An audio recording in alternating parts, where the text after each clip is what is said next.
Hello student, आपका स्वागत है अल्फा इंस्टीट्यूट में। हम लोग क्या करने वाले हैं इस वीडियो में, क्या करेंगे हम लोग, बहुत ही इंपॉर्टेंट क्वेश्चन, क्या मैंने लिख रखा है, most important objective type question, जितने भी महत्वपूर्ण बहुविकल्पी प्रश्न है वो सब हम लोग क्या करने वाले इस चैप्टर में। पूरे कितने 4 चैप्टर का क्या हम लोग ने इसके पहले भी बहुत सारे जितने भी वीडियो में बनाए उसमें भी हम लोग क्या बहुत सारे क्या एक चैप्टर का नहीं, स्पेसिफिक एक चैप्टर का नहीं, कम से कम 2 3 या फिर 4 5 चैप्टर का हम लोग क्या किए, एक लेक्चर में हम लोग सारे क्वेश्चन सॉल्व किए। ओके, तो क्या करते हैं हम लोग, स्टार्ट करते हैं, हम लोग क्वेश्चन स्टार्ट करते हैं। देखते हैं पहला क्वेश्चन क्या है, बहुत ही इंपॉर्टेंट होने वाला है पूरा वीडियो, तो देखना सब लोग लास्ट तक। तो हम लोग पहला क्वेश्चन स्टार्ट करते हैं और देखते हैं। तो ये हो गया पहला क्वेश्चन, ठीक है, सबको पहला क्वेश्चन दिख रहा है। पहला क्वेश्चन क्या है, पौधे जो जलीय वातावरण में नहीं पाए जाते हैं। मैं बोलती हूँ ना, क्वेश्चन पहले पूरा देखो, ठीक है, ये नहीं कि बस लिखा है आगे पौधे जो जलीय वातावरण, बस ऐसे देखा हम लोग पहला लगा दिया हाइड्रिला, ठीक है, ऐसा नहीं करना है। तो उससे पहले क्वेश्चन पूरा पढ़ना है, उसके बाद इसका आंसर करना है। तो क्वेश्चन क्या है बच्चों कि पौधों को जो जली, मैं बार बार कहती हूँ कि जो क्वेश्चन को क्या है पूरा पढ़ो, उसके बाद क्या करो बच्चों, आंसर दो। तो क्वेश्चन क्या है हम लोग का, पौधे जो जलीय वातावरण में नहीं पाए जाते हैं। 4 ऑप्शन है, इसका सब लोग आंसर करना। पहला है हाइड्रिया, ठीक है, बी है ट्राइपा, और सी है निलंबो, और डी है बबूल। तो इसमें पूछा क्या है कि कौन सा जलीय वातावरण में, कौन सा जल में नहीं पाया जाता है, तो कौन सा हो जाएगा बबूल, जो ये क्या होता है जमीन पे पाया जाता है, ठीक है। तो पहले का आंसर हो जाएगा डी, क्या हो जाएगा बबूल। ओके, क्या हो जाएगा बबूल। ये क्लियर है, यहां तक हो जाएगा बबूल, इतना क्लियर है। फिर इसके बाद नेक्स्ट क्वेश्चन देखते हैं, यहाँ पे क्लियर जो जलीय वातावरण में नहीं पाए जाते हैं। अब देखते हैं बच्चों अगला क्वेश्चन क्या है, नेक्स्ट क्वेश्चन देखते हैं हम लोग।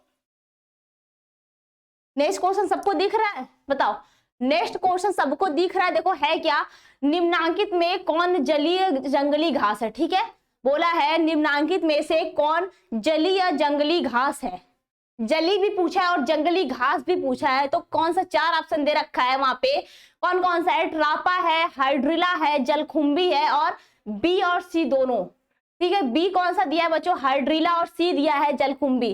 तो इसका इस क्वेश्चन का आंसर क्या हो जाएगा बच्चों, ऑप्शन नंबर डी, क्या हो जाएगा, दूसरे का ऑप्शन नंबर डी क्या हो जाएगा करेक्ट आंसर। दिया क्या उसमें, बी और सी, ठीक है। बी क्या दिया है हाइड्रिला, और सी क्या दिया है जलकुंभी, ठीक है। क्या दिया है, बी हाइड्रिला दिया है, और क्या दिया है जलकुंभी दिया है। ओके, इतना क्लियर है यहाँ पे, बताओ यहां तक सबको क्लियर है कि निम्नांकित में से जो जली है जंगली क्या है, जली जंगली घास है, वो कौन सा पाया जाता है, तो हाइड्रिला हो गया और जलकुंभी। इसके पहले क्या था कि कौन सा क्या है जल में नहीं पाया, जल इन्वायरमेंट में, वातावरण में नहीं पाया जाता है। तो इसके पहले कौन सा पहला क्वेश्चन था बच्चों, उसमें बबूल था ना। लेकिन यहाँ पे उसी तरह क्वेश्चन पूछा है जो जली है जंगली घास, इसमें से कौन सा है बच्चों, तो हाइड्रिला हो जाएगा और जलकुंभी हो जाएगा, ठीक है। ऑप्शन नंबर डी क्या हो जाएगा हम लोग का करेक्ट आंसर। इसके बाद हम लोग नेक्स्ट क्वेश्चन की तरफ चलते हैं, देखते हैं बच्चों अगला क्वेश्चन क्या है हमारा। दिखा अगला क्वेश्चन बच्चों, बताओ अगला क्वेश्चन पूरा दिखा। इसमें भी बच्चों ऐसा ही क्वेश्चन है कि इनमें से कौन सा पौधा जलोदभिद है। क्या है जलोदभिद का मतलब कौन सा जल में पाया जाता है। 4 ऑप्शन दिया है बच्चों, सब लोग इसका आंसर करके बताओ, सब लोग आंसर करके बताओ कि जलोदभिद क्या है। जलोदभिद मतलब जल में पाया जाने वाला, तो सबको पता है बच्चों। देखो इसमें 4 ऑप्शन क्या दिया, ए दिया है सिंघाड़ा, बी दिया है नागफनीस, ओ दिया, सी दिया है बच्चों शीशम, और डी दिया है एस्केरिस, ठीक है, एकेसिया। क्या दिया है, एकेसिया। तो सबको पता है बच्चों सिंघाड़ा जो होता है जल में उगता है। क्या होता है, सिंघाड़ा की जो खेती होती है जल में होती है। तो सी वाले का आंसर हो जाएगा बच्चों ए वाला, क्या हो जाएगा, ए करेक्ट आंसर हो जाएगा। इसका आंसर क्या होगा, सिंघाड़ा। ओके, क्या होगा, सिंघाड़ा होगा, ये क्या होगा करेक्ट आंसर हो जाएगा। ओके, क्लियर है यहां तक, बताओ 3 क्वेश्चन तक क्लियर है। हम लोग में से 4 चैप्टर के करने वाले हैं, जहां तक ये क्लियर है बताओ, यहां तक क्लियर है हम लोग का। देखते हैं हम लोग का आगे क्या है, अगला नेक्स्ट क्वेश्चन बच्चों देखते हैं। ओके, नेक्स्ट क्वेश्चन दिखा सबको। देखो नेक्स्ट क्वेश्चन बच्चों क्या है, पारिस्थितिकी तंत्र शब्द के उपयोग का श्रेय किसे जाता है। क्वेश्चन क्या है बच्चों, पारिस्थितिकी तंत्र जो शब्द है, इकोसिस्टम जो तंत्र, इकोसिस्टम जो है बच्चों, उस शब्द का उपयोग का श्रेय सबसे पहले किसको जाता है। 4 ऑप्शन बच्चों दिया है, ए दिया है गार्डन को, बी दिया है ओडम को और टी दिया है टांसली को और डी दिया है वार्मिंग को। ये सब क्या है, वैज्ञानिक का नाम है। तो इसका बच्चों आंसर क्या हो जाएगा, इकोसिस्टम शब्द का सबसे पहले तो टांसली को, किसको दिया है, चौथे का आंसर क्या हो जाएगा बच्चों, ऑप्शन नंबर सी। क्या हो जाएगा, ऑप्शन नंबर सी इसको करेक्ट हो जाएगा। क्या हो जाएगा, टांसली को। ओके, ये इसका करेक्ट आंसर हो जाएगा। इतना क्लियर यहां तक, बताओ यहां तक सबको क्लियर है। तो देखो अगला क्वेश्चन चलते हैं बच्चों, यहां तक सबको क्लियर हो गया कि कौन सा बच्चों जल में पाया जाता है, कौन सा जलीय वातावरण में नहीं पाया जाता है, कौन सा जलोद्भिद होता है, कौन सा इकोसिस्टम उपयोग का सबसे पहले किसने किया था बच्चों, तो किसने किया था, ये टांसली ने किया था। यहां तक क्लियर है सबको, बताओ यहां तक सबको क्लियर है। इसके बाद देखते बच्चों अगला क्वेश्चन, इससे भी ज्यादा इंपॉर्टेंट है। देखते हैं अगला क्वेश्चन बच्चों क्या है। ये बहुत इंपॉर्टेंट क्वेश्चन बच्चों, यहाँ पे सारे बच्चे कंफ्यूज होते हैं। क्या होते हैं, सारे बच्चे कंफ्यूज होते हैं कि कौन सा पिरामिड कभी उल्टा नहीं बनता है। क्या, कौन सा पिरामिड कभी नहीं तो सबका पिरामिड क्या उल्टा बनता है, सीधा बनता है। लेकिन इसका कौन सा पिरामिड इसमें से है जिसका क्या होता है, उल्टा नहीं होता है कभी भी। इसमें 4 ऑप्शन बच्चों दिया है, जीवभार का, ऊर्जा का और संख्या का और क्या दिया है, आकार का। सबको यहाँ पे क्वेश्चन तो दिख रहा है ना, मैं जो बोल रही हूँ वो सुनाई दे रहा है ना, सबको क्लियर है यहाँ तक, हाँ क्लियर है ना यहाँ तक। देखो तो इसमें बच्चों हो जाएगा किस पिरामिड का कभी उल्टा नहीं बनता है, तो जो ऊर्जा का पिरामिड होता है, जो एनर्जी का जो पिरामिड होता है वो क्या होता है, कभी भी उल्टा नहीं बनता है। तो हो जाएगा बच्चों पांचवें का आंसर क्या हो जाएगा, पांचवें का आंसर हो जाएगा बी वाला। क्या हो जाएगा, बी ऊर्जा का। ओके, क्या हो जाएगा, बी वाला इसका करेक्ट आंसर हो जाएगा। इतना क्लियर है सबको, बताओ यहां तक सबको क्लियर है। यहां तक क्लियर। इसके बाद देखते हैं बच्चों अगले क्वेश्चन की तरफ चलते हैं। यहां तक सबको क्लियर है कि कौन सा पिरामिड कभी उल्टा नहीं बनता, तो एनर्जी का पिरामिड, जो ऊर्जा का पिरामिड होता है बच्चों, कभी भी उल्टा नहीं बनता है, हमेशा सीधा बनता है। ओके, देखते हैं बच्चों नेक्स्ट क्वेश्चन क्या, अगले तरफ क्वेश्चन की तरफ चलते हैं। अगला क्वेश्चन दिखा सबको,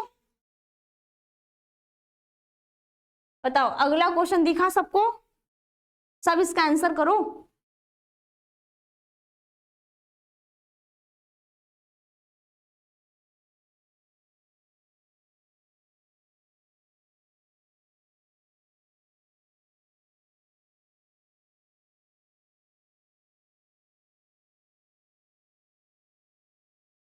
ठीक है, इसका आंसर करो। देखो विश्व में पाए जाने वाले जैव विविधता हॉट स्पॉट, क्या हॉट स्पॉट या फिर जैव विविधता बच्चों इसको कहते हैं। जैव विविधता होता क्या है कि जीव जंतु या फिर जीव और विविधता क्या उनकी विभिन्नताएं, क्या विभिन्नताएं यानी जीव की जो विभिन्नताएं होती है, जीव जंतु की जो जाति होती है उसको क्या पाए जाने वाली विभिन्न प्रकार की जो विभिन्नताएं होती है उनकी एक विशेषता होती है। ठीक है, उनको एक जगह रखा जाता है, उसी को बोलते हैं हॉट स्पॉट, जैव विविधता का हॉट स्पॉट। इसमें कितनी संख्या, विश्व में पाए जाने वाले हॉट स्पॉट की कितनी संख्या है बच्चों, तो 34 है। कितना है, छठवें का आंसर हो जाएगा बच्चों सी।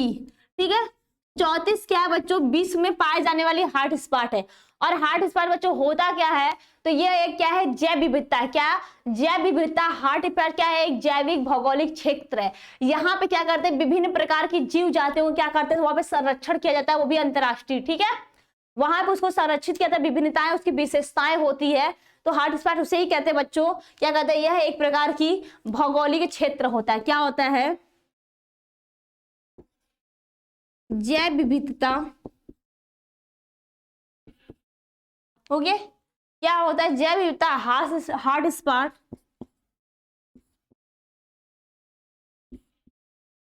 हॉट स्पॉट एक जैव भौगोलिक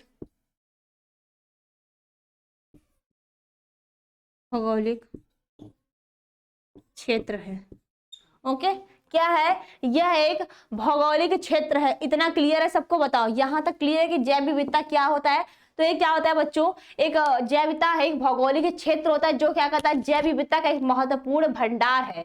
और इसमें क्या कहता है, इसमें विनाश का खतरा है। और भारत में क्या उत्तर दक्षिण इसमें जो भी जीव जंतु रखे जाते हैं उसके एक भौगोलिक इन्वायरमेंट क्षेत्र है। ठीक है, इतना क्लियर हो क्या होता है, इसमें विश्व में पाए जाने वाली जैव विविधता जो होती है उसका हॉट स्पॉट कितना है बच्चों, तो 34 है। कितना है, 34 है। यहां तक क्वेश्चन सबको क्लियर हुआ, बताओ यहां तक क्वेश्चन क्लियर हुआ। तो नेक्स्ट क्वेश्चन की तरफ देखते हैं। अगला क्वेश्चन हमारा क्या है बच्चों, देखते हैं अगला क्वेश्चन क्या है हमारा। इसके बाद नेक्स्ट क्वेश्चन देखते हैं। नेक्स्ट क्वेश्चन क्या है, अपघटन कैसे होते हैं। ठीक है, इसमें 4 ऑप्शन दिया गया है। पहला दिया है स्वपोषक, बी दिया है ऑर्गेनोट्रोप्स और सी दिया है परपोषक और डी दिया है इनमें से कोई नहीं। ठीक है, तो अपघटन क्या होते हैं, ऐसे सूक्ष्म जीव होते हैं जो मृत शरीर के बाद क्या करते हैं, उसका अपघटन, उसके पार्थिव शरीर को क्या अवयव में तोड़ देते हैं, इसी को अपघटन कहते हैं। अब या तो अपघटन वह प्रक्रिया होती है, ठीक है, उसके बाद बताना बच्चों कि देखो ये अपघटन होती क्या है, एक बार इसको क्लियर समझ लो। देखो अपघटन होती क्या है, क्वेश्चन नंबर 7 में का सब आंसर करो इसका।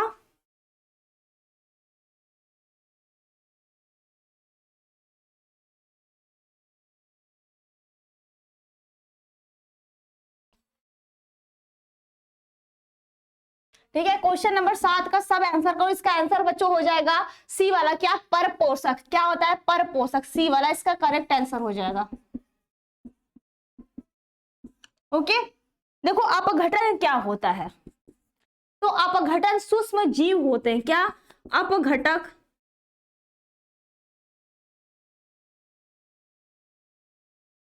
सूक्ष्म जीव होते हैं। ओके, जो क्या करते हैं, जो कि सभी मृत जीवों, जो कि सभी मृत जीवों, मृत जीवों में क्या हो जाएंगे, वनस्पतियों, ठीक है, वनस्पति या जंतु,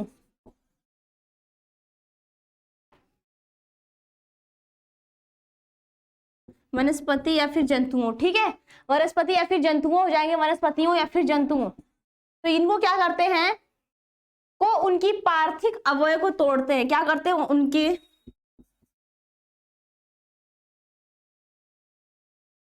पार्थिव अवयव को तोड़ते हैं। ओके, ये हो गया, कितना हो गया बच्चों, इसी को बोलते हैं अपघटक। किसे कैसे होते हैं, तो परपोषक होते हैं। क्या होते हैं, ये अपघटक सूक्ष्म जीव होते हैं जो क्या करते हैं, सभी मृत जीवों या फिर वनस्पतियों और जंतुओं को क्या करते हैं, उनके पार्थिव शरीर को अवयवों में तोड़ते हैं। तो ऐसे बोल सकते हैं अपघटन की प्रक्रिया जो होती है बच्चों मृत्यु के बाद शुरू होती है। क्या होती है, अपघटन की प्रक्रिया, अपघटन की प्रक्रिया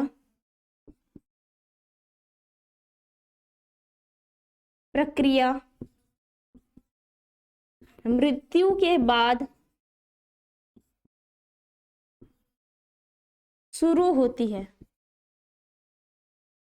ओके, क्या होती है, अपघटन की प्रक्रिया के बाद क्या होती है, इसकी अपघटन की जो मृत्यु हो जाती है उसके बाद क्या होती है, इसकी प्रक्रिया शुरू होती है, जिसे क्या कहते हैं, सामान्य तौर पर बोल सकते हैं सड़ने के तौर पर देखा जाता है, जिसे सामान्य तौर पर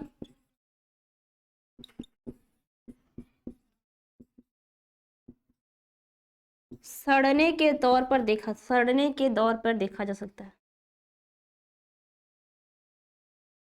के रूप में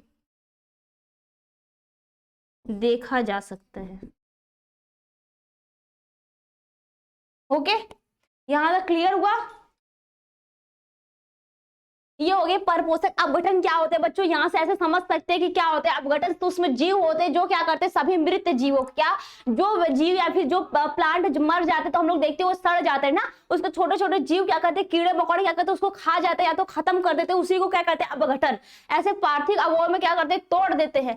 अपघटन की प्रक्रिया क्या होती है, मृत्यु के बाद शुरू होती है, जिसे क्या कहते हैं, सामान्य तौर पर अगर वो सड़ जाता है उसे के दौर पर क्या उसी के रूप में होता है। ये समझ में आया। तो इसे क्या करते हैं, ये अपघटन कैसे होता है, तो परपोषी। क्या होते हैं, परपोषी, क्योंकि उसके ऊपर जो होते हैं तो बोलते हैं परपोषी। तो ऐसे परपोषी किसे कहते हैं, मान लो प्लांट के ऊपर कोई चीज है तो उसे ही बोलेंगे परपोषी, पैरासाइट। इतना क्लियर है बच्चों। अगला क्वेश्चन देखिए, हम लोग अगले क्वेश्चन की तरफ चलते हैं।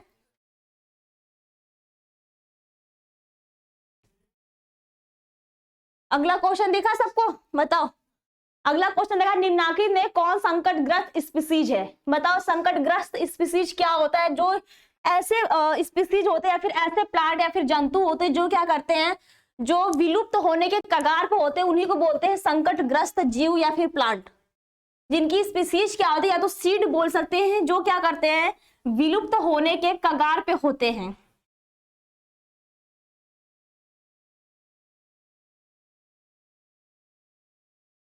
तो सब लोग इसका आंसर करो, कौन सी स्पीसीज ऐसी है जो विलुप्त होने के कगार पे है।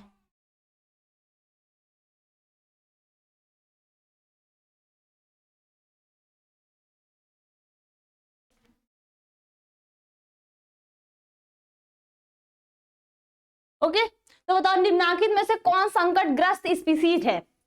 सब लोग इसका आंसर करो। क्वेश्चन नंबर 8 में का आंसर क्या होगा। देखो पहला ऑप्शन क्या दिया है, अमरबेल, बी दिया है लेंटाना, सी दिया है नीपेंथीस और डी दिया है इनमें से सभी। तो बताओ इसमें कौन सा ऐसा स्पीसीज है जो क्या करता है, जो विलुप्त होने, जो संकटग्रस्त है। तो बच्चों एक बात बता दें, इसमें से क्या है, इन सभी क्या हो जाएगा, ऑप्शन नंबर डी क्या हो जाएगा, इसका करेक्ट आंसर हो जाएगा इनमें से सभी। ओके, तो इनमें से सभी का मतलब क्या हो जाएगा, अमरबेल। ओके, क्या हो जाएगा, अमरबेल हो जाएगा और क्या, लेंटाना हो जाएगा, लेंटाना। ओके, और एक लास्ट क्या दिया है बच्चों, नीपेंथीस। क्या दिया है, नीपेंथीस। और संकटग्रस्त वो होते हैं, क्या होते हैं बच्चों, संकटग्रस्त उसे कहते हैं, संकटग्रस्त। तो संकटग्रस्त वे जातियां, क्या फिर बोल सकते हैं, संकटग्रस्त क्या होते हैं बच्चों, जातियां, वे जातियां होती हैं, जातियां, वे जातियां होती हैं जो क्या करते हैं बच्चों, वे जातियां जिनके संरक्षण के उपाय नहीं हो पाते, क्या, जिनके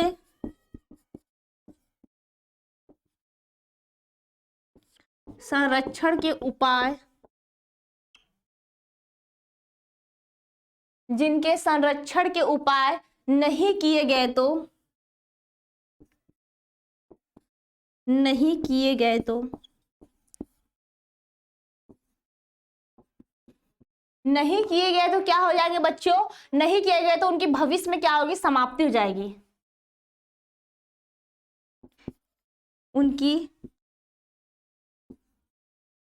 भविष्य में समाप्ति हो जाएगी।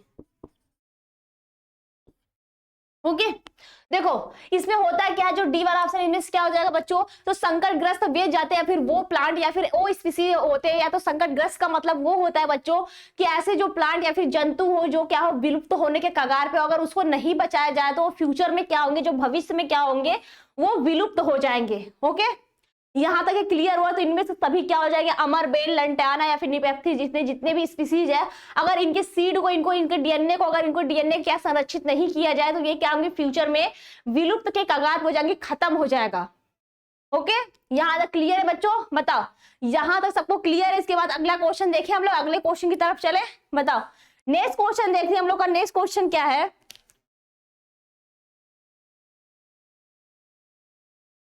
नेक्स्ट क्वेश्चन दिखा, नवा क्वेश्चन क्या है बच्चों, कि निम्नांकित किसकी आनुवंशिक विविधता क्या है, भारत में अत्यधिक है। उसमें 4 ऑप्शन दिया गया, ये सभी क्वेश्चन करके बताओ। कि देखो पहला क्या दिया है, गेहूं दिया है, बी दिया है तुम्हारा दाल दिया है, सी दिया है चाय और डी क्या दिया है, आम दिया है।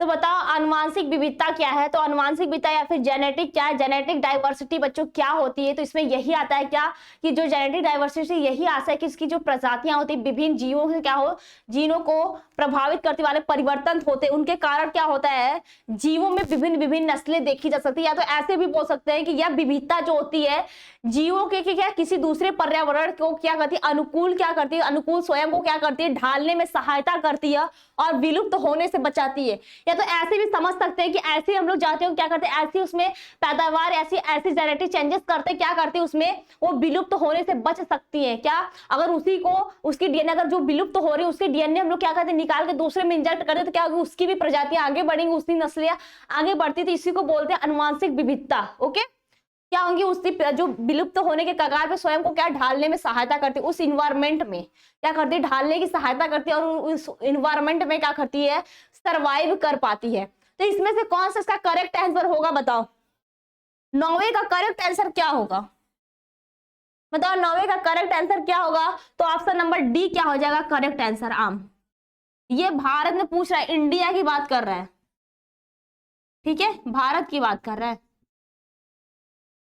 तो भारत की बात बच्चों ये कर रहा है कि आनुवंशिक विविधता जो भारत में सबसे अत्यधिक है, तो आम की क्या है, जो आम की फसल, आम की खेती की जाती है ना, तो उसमें क्या बहुत प्रकार की उसमें किस्में पाई, बहुत ज्यादा वैरायटी पाई जाती है, बहुत किस्में की उसमें नस्लें पाई जाती है, उसके एक एक किस्म क्या, एक एक वैरायटी क्या की थी, उसके हाइब्रिड प्लांट पाए जाते हैं। तो आम की सबसे ज्यादा वैरायटी क्या होती है, इंडिया में पाई जाती है, ठीक है। सबसे अत्यधिक आनुवंशिक विविधता अगर होती है तो किसकी होती है, आम की होती है। ओके, सबसे ज्यादा अगर किसी की हम लोग वेराइटी देखते हो तो आम की देखते हो, भी इंडिया में। इतना क्लियर है यहां तक? हाँ, यहां तक इतना क्लियर है। अगले क्वेश्चन की तरफ देखते हैं। अगला क्वेश्चन क्या है हमारा,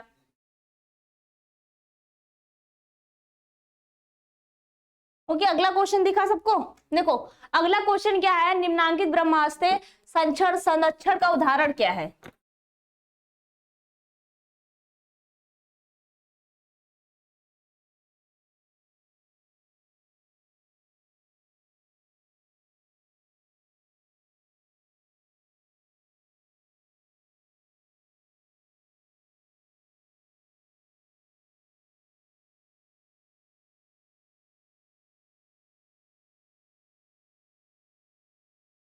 ओके, तो अगला क्वेश्चन देखते हैं। अगला क्वेश्चन क्या है बच्चों, देखो पूछा क्या है कि निम्नांकित में से ब्रह्म स्थानीय संरक्षण का उदाहरण क्या है। उसमें 4 ऑप्शन दिया है। इसमें बोला है पवित्र उपवन, या फिर राष्ट्रीय उद्यान, या तो बीज बैंक, या फिर इनमें से सभी।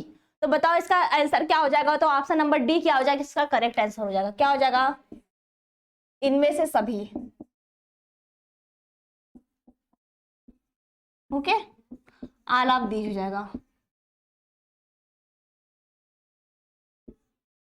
इसका क्या हो जाएगा, करेक्ट आंसर।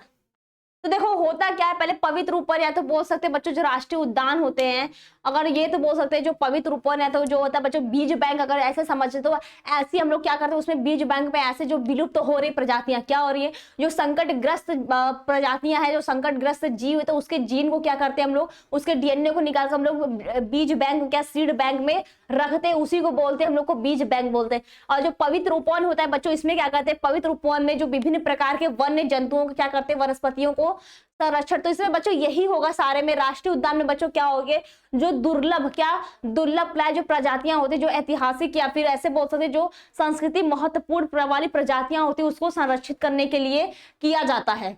इतना क्लियर है बच्चों। राष्ट्रीय उद्यान में भी ऐसे आते हैं जो ऐसे क्षेत्र होते हैं जिसमें किसी शब्द या किसी राष्ट्र की प्रशासन प्रणाली क्या हो द्वारा औपचारिक रूप से संरक्षित करा दिया गया हो। इसमें सारा यही आएगा कि क्या तो सीड हो, क्या हो, सीड बैंक। ओके, क्या हो जाएगा, बीज बैंक।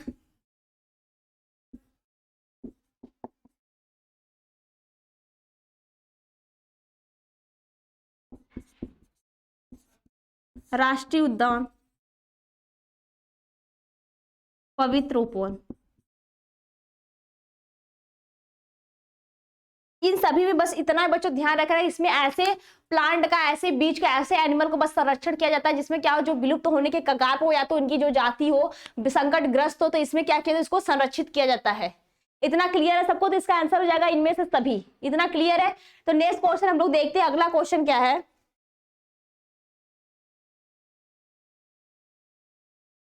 अगला क्वेश्चन सबको दिखा? ये सभी करो, ठीक है। इनमें से ग्रीन हाउस गैस क्या है, ये सभी करो। देखो ग्रीन हाउस गैस वो होता है, तो उसमें ऐसे घर होते हैं जिसमें क्या करते हैं हम लोग, प्लांट या फिर ऐसे सब कुछ खेती करते हैं, जिसमें क्या होता है, उष्मा का तापमान क्या उसको, उसका क्या होता है, उसको संरक्षित करते हैं, ठीक है। ये क्या होता है, ग्रीन हाउस गैस। उसमें गैसों का नहीं होता। इसमें कौन सा बच्चों ग्रीन हाउस गैस है, बताओ? मेथेन है, कार्बन डाइऑक्साइड है, क्लोरोफ्लोरोकार्बन है, या फिर इनमें से सभी है? तो बताओ इसमें से क्या ग्रीन हाउस कहा जाता है? क्या ये एक इमारत जैसा घर होता है जिसमें क्या करते हैं, इसमें पौधे प्लांट उगाए जाते हैं? तो इसमें से बताओ ग्रीन हाउस गैसेस कौन सा है? 11वें का आंसर क्या होगा, क्या होगा बताओ? तो इनमें से सभी हो जाएगा। क्या हो जाएगा, इनमें से सभी।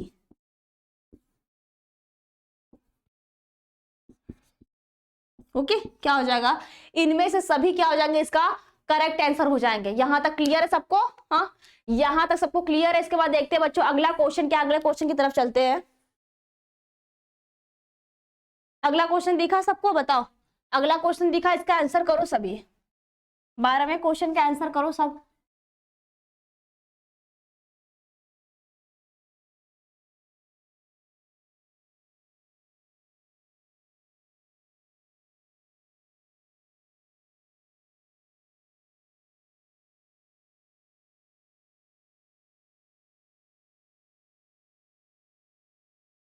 देखो क्वेश्चन क्या है इसमें, ओके क्वेश्चन दिखा सबको। देखो क्वेश्चन क्या है, मनुष्य में हिम अंधता का मुख्य कारण इसमें से कौन सा ही, मतलब मनुष्य क्या होता है इसके कारण क्या होता है, अंधा हो जाता है, तो बताओ इसमें से कौन सा है।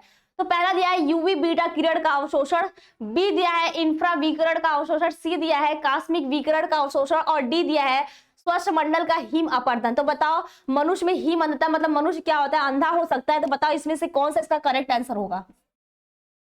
हाँ बताओ इसमें से कौन सा इसमें करेक्ट आंसर होगा। तो बच्चों ए वाला ऑप्शन क्या होगा, इसमें करेक्ट आंसर होगा, क्या हो जाएगा, ए वाला यूवी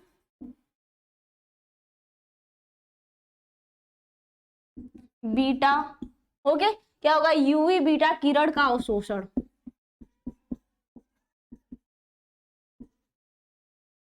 अवशोषण ओके, इससे कहता है हिम अंधता, उसे कहते हैं क्या होता है, इससे व्यक्ति अंधा भी हो सकता है। इतना क्लियर है बच्चों। तो किसके कारण हो सकता है, यूवी बीटा किरण का जो अवशोषण होता है उसमें मनुष्य में क्या होता है, हिम अंधता का मुख्य कारण यही है।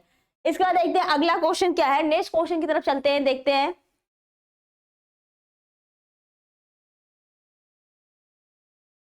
दिखा सबको 13वां क्वेश्चन का आंसर क्या होगा बताओ। 13वां क्वेश्चन बच्चों, निम्नलिखित में से जैव अवर्धीकरण का कारण किसे माना जाता है। इसमें ए दिया है पारा, बी दिया है डीडीटी, सी दिया है ए और बी दोनों, और जो चौथा दिया है बच्चों डी वाला ऑप्शन सल्फर डाइऑक्साइड। इसमें से करेक्ट आंसर इसका क्या हो जाएगा बताओ सब। इसका करेक्ट आंसर बच्चों क्या हो जाएगा, तो इसका हो जाएगा डीडीटी। क्या हो जाएगा इसका करेक्ट आंसर, इसका डीडीटी हो जाएगा। 13वें का क्या हो जाएगा, बी वाला डीडीटी, ओके। और डीडीटी का पूरा नाम क्या होता है, डाइक्लोरो डाइफिनाइल ट्राइक्लोरो, ठीक है, डाइफिनाइल क्या हो जाएगा, डाइक्लोरो, ओके क्या हो जाएगा, dichloro diphenyl trichloro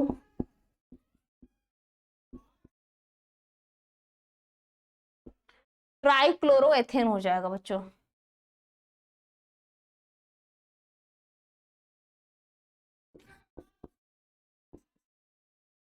dichloro diphenyl ट्राइक्लोरोएथेन क्या हुआ, डीडीटी का पूरा नाम। तो ये क्या होता है, निम्नांकित में से क्या होता है, जैव वर्धीकरण का कारण किसे माना जाता है, तो डीडीटी को माना जाता है। ये क्लियर है सबको, यहां तक क्लियर है सबको। इसके बाद अगला क्वेश्चन देखते हैं, नेक्स्ट क्वेश्चन की तरफ चलते हैं। नेक्स्ट क्वेश्चन बच्चों 14वां क्वेश्चन क्या है, अम्लीय वर्षा का क्या मुख्य कारण क्या है, अम्लीय वर्षा का पीएच कितना होता है। तो बच्चों अम्लीय वर्षा क्या, एसिड रेन क्या होता है, तो क्या होता है जिसको हम लोग बोलते हैं ना पहली वर्षा होती है, तो उससे बोलते हैं उसकी वर्षा में मत, तो उसमें क्या होता है जब पहली बार से उसके पहले क्या होता है, वातावरण में बहुत सारे गैसेस ना, पूरे जितने भी कारखाने निकलते हैं, कारखाने से निकलने वाले धुएं होते हैं, गाड़ी मोटर से निकलने वाले धुएं, जितने भी वायु प्रदूषण, तो क्या होता है पूरी जो हवा होती है वो हल्की होती है, हल्की होती है तो क्या होता है ऊपर एक लेयर बना लेती है।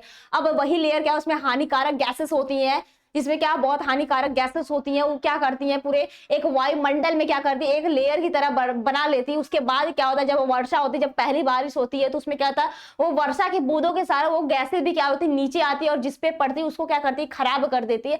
इसलिए कहते हैं कि पहली जो बारिश होती है जिसे वो बोलते हैं अम्लीय वर्षा, जिसका नाम होता है बच्चों अम्लीय वर्षा। उसमें क्या करते हैं कि वो पहली बारिश में इसलिए बोलते हैं कि नहीं जाना चाहिए, तो इसीलिए नहीं जाना कि वो जो हानिकारक गैसेस होती है वर्षा के क्या, वर्षा की बूंदों के साथ क्या होती है नीचे आ जाती है पृथ्वी, और जिसपे पड़ती है वो बहुत हानिकारक, क्या स्किन कैंसर और बहुत सारी जिसपे पड़ती है, इमारत पे पड़ती है तो क्या इमारत भी खराब कर देती है, जो संगमरमर उसपे पड़ेंगे तो उसको पीला कर देती है, ठीक है। इसलिए बोलते हैं ना कि पहली बारिश में नहीं है। उसका मुख्य इसका पीएच बच्चों कितना होता है, तो इसका पीएच 6 होता है। कितना होता है अम्लीय वर्षा का पीएच कितना होता है, 6 होता है। इसका ऑप्शन नंबर क्या हो जाएगा, 20 का करेक्ट आंसर हो जाएगा, ओके। सी क्या, इसका क्या अम्लीय वर्षा का क्या होता है, पीएच इसका 6 होता है। इतना क्लियर है यहां तक। हम लोग देखते हैं बच्चों नेक्स्ट क्वेश्चन क्या है, अगला क्वेश्चन की तरफ चलते हैं, देखते हैं नेक्स्ट क्वेश्चन क्या है हम लोग का, ओके। अगला क्वेश्चन दिखा सबको, बता इसका आंसर, इसका आंसर सब करो।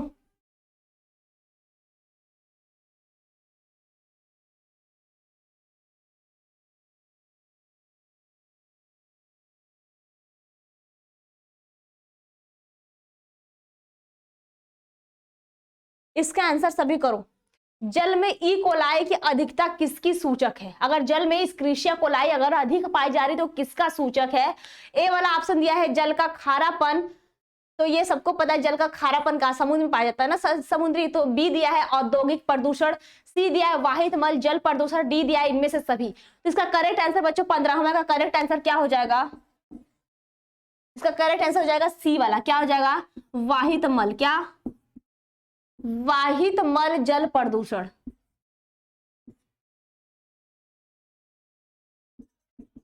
ओके, क्या आ जाएगा इसका करेक्ट आंसर। अगर क्या जल में अगर इकोलाई ज्यादा हो जाए, इस इकोलाई का पूरा नाम क्या होता है, इस्क्रिशिया कोलाई, ठीक है। ये क्या है, जल में इसकी अधिकता अगर ज्यादा हो जाए तो किसका सूचक है, तो ये वाहित मल जल प्रदूषण का है। इसके बाद बच्चों नेक्स्ट क्वेश्चन देखते हैं, इसके बाद लास्ट क्वेश्चन होगा। एक बार नेक्स्ट क्वेश्चन देखते हैं हम लोग का क्या है। नेक्स्ट क्वेश्चन है प्रकाश रासायनिक धुंध निम्नलिखित में से किसमें नहीं पाया जाता है। तो इसमें 4 ऑप्शन दिया है बच्चों, PNA दिया है, बी दिया है सल्फर ट्राइऑक्साइड दिया है, और सी दिया है सल्फर डाइऑक्साइड, और डी दिया है कार्बन डाइऑक्साइड। तो इसका सब लोग क्या करो, सब लोग इसका आंसर क्या करो, कमेंट में बताओ, ठीक है। इसका आंसर सब लोग कमेंट में बताओ। और किसी को क्या हो, पूरा बैच है क्या, पूरा कोर्स चाहिए, तो क्या वरदान बैच से जुड़ सकता है। वरदान बैच का क्या नीचे नंबर दिया गया, वहां पे तुम लोग कॉल करके क्या जुड़ सकते हो। और वहां पे क्या होगा, एक पेमेंट में सारे तुमको सारे कोर्स को क्या मिलेगा, सारा PDF और DPP सब कुछ मिलेगा, ठीक है। वहां पे फ्री पे मिल जाएगा सारा चीज, और पूरा नोट्स मिल जाएंगे, और अपलोडेड वीडियो भी मिल जाएंगे। तो जिसको भी जुड़ना है वहां पे वरदान बैच से जाके जुड़ सकता है, ठीक है, जिसको पूरे कोर्स चाहिए। और वहां पे क्या होगा, वहां पे टेस्ट भी कराया जाता है हर हफ्ते, हर वीक, और जो डाउट क्लासेस भी होते हैं। तो सब वहां पे जो भी डाउट रहेगा, जितने भी क्लासेस होते हैं, सब में क्या होते हैं, सारे इंपॉर्टेंट क्वेश्चन दिए जाते हैं, सब कुछ वहां पे कराया जाता है। तो जिसको भी वरदान बैच से जुड़ना है तो वहां पे वरदान बैच से जुड़ सकता है, वहां पे नंबर भी दिया गया है, ठीक है। इस लेक्चर में क्या करते हैं, यहाँ पे हम लोग क्लोज करते हैं। इसमें ये जो क्वेश्चन, इसका आंसर क्या करना, कमेंट में देना। ओके बच्चों, यहाँ पे क्या करते हैं, हम लोग वीडियो क्लोज करते हैं।